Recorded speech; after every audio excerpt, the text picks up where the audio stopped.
కడప జిల్లా Proddatur municipal council సమావేశం రసాభాసగా మారింది. టిడ్కో ఇళ్లపై వైసీపీ టీడీపీ కౌన్సిలర్ల మధ్య వాగ్వాదం చోటు చేసుకుంది. టిడ్కో ఇళ్లను ఎందుకు కూల్చారంటూ వైసీపీ కౌన్సిలర్లను ప్రశ్నించారు టీడీపీ ఎమ్మెల్యే వరదరాజులరెడ్డి. జగన్ హయాంలోనే 24,000 ఇళ్లను కట్టించారని బదులిచ్చారు వైసీపీ కౌన్సిలర్లు. దీంతో ఒక్కసారిగా సమావేశంలో ఉద్రిక్తతకు దారితీసింది.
కడప జిల్లా ప్రొద్దుటూరు మున్సిపల్ కౌన్సిల్ సమావేశం రసాభాసగా మారింది.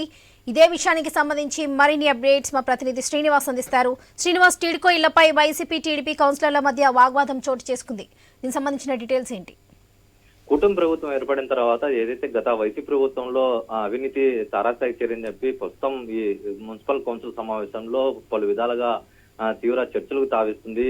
ప్రశ్నలు కూడా సంధించడం జరుగుతుంది. ఏదైతే స్థానిక ఎమ్మెల్యే వరదరాజరెడ్డి కూడా ప్రస్తుతం టిడ్కో ఇళ్ల నిర్మాణం కూడా పూర్తిగా కూల్చివేసింది. గత ప్రభుత్వం కూడా పూర్తిగా వాటిని పట్టించుకోకపోవడంతో పాటు సామాన్య ప్రజలకు అందుబాటులో ఉండాల్సిన ఇళ్లను కూడా వాళ్ళకి ఇవ్వకుండా అక్రమంగా కూల్చివేశారని చెప్పి చర్చ పట్టుబట్టారు. అయితే వైసీపీ వైస్ చైర్మన్లు అలాగే చైర్మన్ అలాగే కౌన్సిలర్లు కూడా ప్రతిఘటిస్తూ ప్రస్తుతం జగనన్న కాలనీలో దాదాపు పొద్దుటూరు పట్టణంలో దాదాపు 30,000 పైగానే ఇళ్ల నిర్మాణం జరిగింది. వాటిని కూడా ప్రజలకు అందుబాటులో తెచ్చి వాళ్ళకి ఇవ్వడం జరిగిందని చెప్పి ప్రస్తుతం దీంతో ఇది బదులు సమాధానం ఇవ్వడంతో ప్రస్తుతం ఎమ్మెల్యే వర్సెస్ వైసీపీ కౌన్సిలర్ మధ్య తారాస్థాయికి చేరిందని చెప్పవచ్చు. దీంతో ప్రస్తుతం ఇరువురి మధ్య కూడా ప్రస్తుతం టీడీపీ వైసీపీ కౌన్సిలర్ మధ్య వివాదం తారాస్థాయికి చేరిందో ఒకరి మీద ఒకరు వాగ్వాదం చోటు చేసుకుందని చెప్పవచ్చు. ఇదే క్రమంలో ప్రస్తుతం పోలీసులు మున్సిపల్ కౌన్సిల్ సమావేశం చేరుకుని అక్కడ సర్దు చెప్పినప్పటికీ ప్రస్తుతం టీడీపీ కౌన్సిలర్లు సమాధానం చెప్పాలా అని చెప్పి పట్టుపట్టడంతో ప్రస్తుతం YCP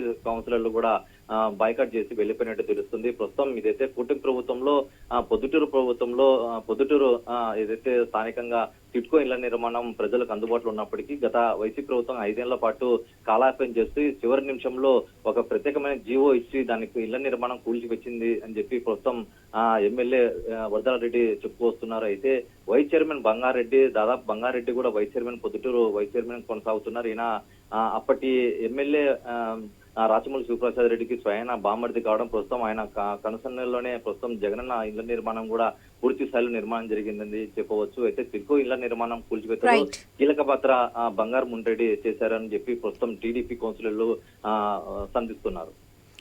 right Srinivas, thank you.